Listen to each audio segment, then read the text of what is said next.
Premier bilan culturel de l'année 2018. C'est parti.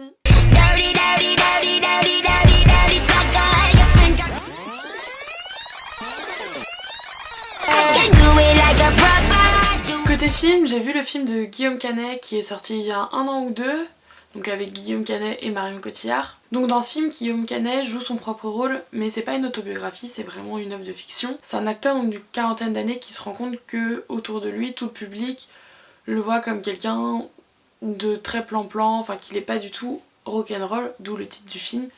Que c'est plutôt quelqu'un de posé, avec sa petite vie de famille, sa femme, son fils, les rôles un peu plan-plan. Et du coup, face à ça, il va faire un peu sa crise de la quarantaine, à vouloir donner une nouvelle image de lui.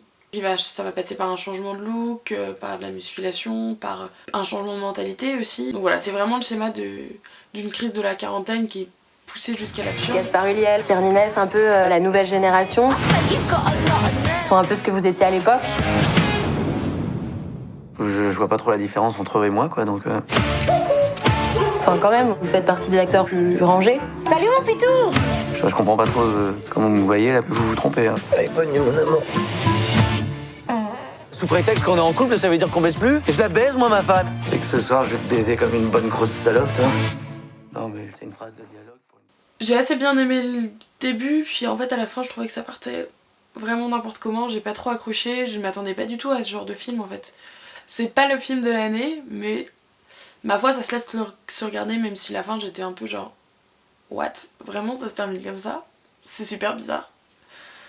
Sinon j'ai aussi regardé West Side Story qui est une comédie musicale de 1961-1962, enfin début des années 60. Et qui est en fait une adaptation d'une comédie musicale qui a dû être jouée à Broadway, il me semble.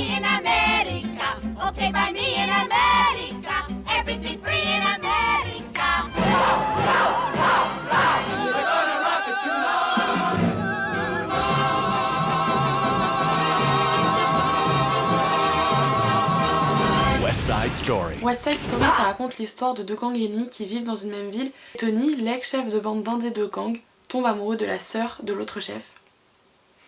En fait, finalement, c'est totalement Roméo et Juliette transposé dans les années 60 dans un quartier de New York. Forcément, en tant que grande fan de Roméo et Juliette, sachant que je suis encore plus fan du film de Baz Luhrmann, Roméo plus Juliette, parce que justement il transpose cette histoire à notre époque, j'ai forcément kiffé le délire de voir Roméo et Juliette dans les années 60. Bon, malgré tout, ça reste quand même très très gnangnan, très très cucu, donc j'étais enfin...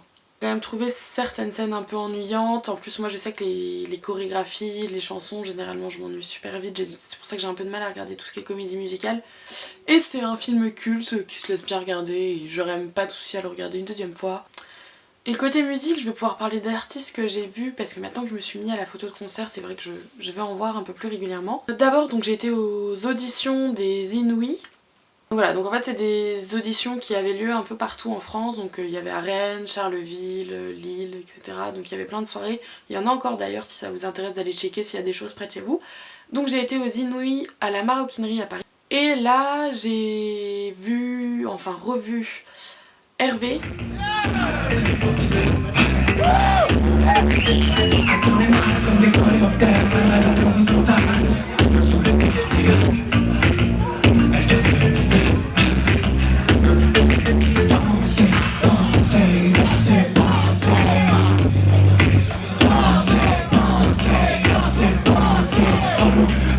Donc Hervé que j'avais déjà découvert au pop-up du label avec Héloïse au mois de novembre il me semble, et j'avais écrit un article à ce sujet que vous pourrez retrouver sur son blog.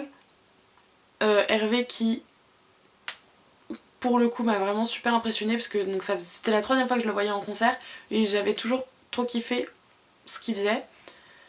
Je crois qu'avec Héloïse on est carrément tombé amoureuse, mais là c'était vraiment un... Enfin on voyait qu'il avait plus confiance en ce qu'il faisait, il était plus à l'aise, il a vraiment mis le feu, et ça bougeait vachement plus. Ça m'a aussi permis de revoir Alice et moi.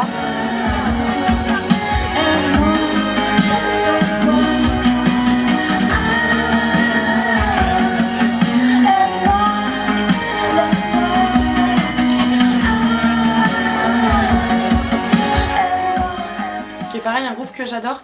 Et le problème c'est qu'il y a des groupes que j'adore en live mais que j'écoute pas forcément trop après en streaming parce que j'aime pas forcément les versions enregistrées de leurs chansons. Et alors avec Alice et moi j'ai aucun problème, je crois que j'écoute à peu près toutes les musiques en boucle, j'adore leurs clips. Et à l'occasion des bars en trans, j'ai pu interviewer Alice, donc l'interview arrivera normalement vendredi en podcast. Et une autre découverte que j'ai faite, donc le soir de cette musique, donc c'est Auré. Donc honnêtement pour cette soirée j'étais vraiment venue pour Hervé et pour Alice et j'ai pas trop eu le temps d'aller voir les autres concerts. Mais Auré, j'y suis allée juste 15 minutes et waouh, elle m'a impressionnée. Elle a mis le feu, mais c'était un truc de malade.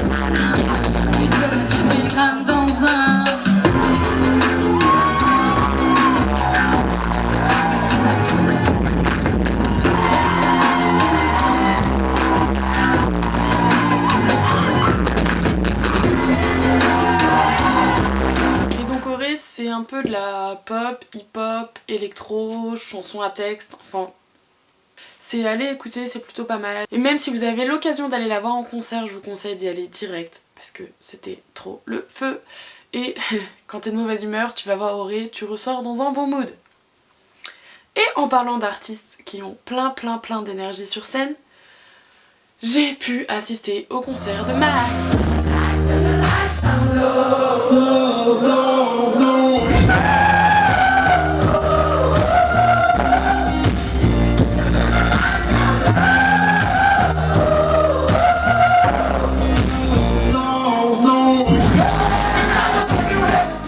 Schneider, que vous connaissez peut-être parce qu'il a plus d'1 million d'abonnés sur YouTube, il est pas mal connu pour ses covers. Et franchement, c'était un truc de malade. J'ai jamais vu un mec bouger autant sur scène, il faisait des acrobaties, il dansait comme un ouf, il a fait la roue à un moment. Enfin, franchement, j'étais waouh! Mais mec, c'est un truc de malade. Je m'attendais trop pas, moi j'étais allée à ce concert, je savais pas du tout ce que c'était. Je suis allée, j'avais pas vraiment écouté, je le connaissais pas lui-même. Tous ses fans ils étaient à fond, ça se voyait que c'était des fans qui le suivaient de ouf. Franchement faut que t'ailles écouter, de toute façon je pense que Max il va bientôt se faire entendre sur toutes les radios, je crois qu'il est déjà pas mal connu aux États-Unis. Et enfin si ça t'intéresse d'en savoir plus, j'ai aussi écrit un article là-dessus sur le blog d'Héloïse, donc tu peux toujours aller le voir aussi. J'ai pas trop fait d'expo ce mois-ci, mais je suis allée voir le spectacle de Kerry James. Et oui, donc Kerry James, pour ceux qui savent pas, c'est lui.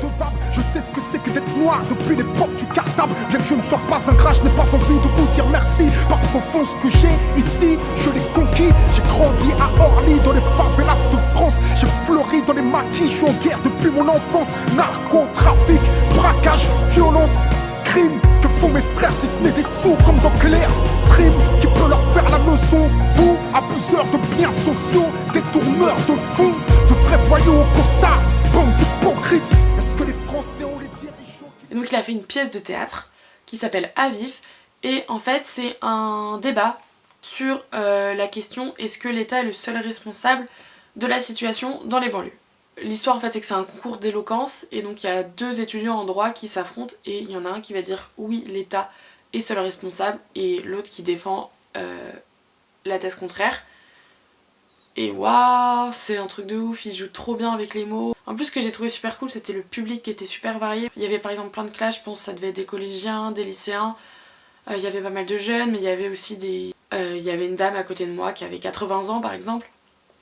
Et c'était super cool de voir tous ces gens réunis ensemble dans la même pièce. Donc il y avait des gens qui avaient l'habitude d'aller au théâtre, des gens c'était peut-être la première fois qu'ils y allaient et j'étais genre waouh, ce mec arrive à réunir tout le monde. Enfin, c'est juste trop bien quoi. N'hésite pas encore une fois à aller te renseigner pour voir s'il passe près de chez toi bientôt parce que c'est vraiment un truc qu'il faut voir. Sinon niveau podcast je vais juste te parler de Radio Nova, donc une station de radio que tu connais peut-être, qui fait pas mal d'émissions avec Edouard Baird et Edouard Baird je l'adore plus que tout.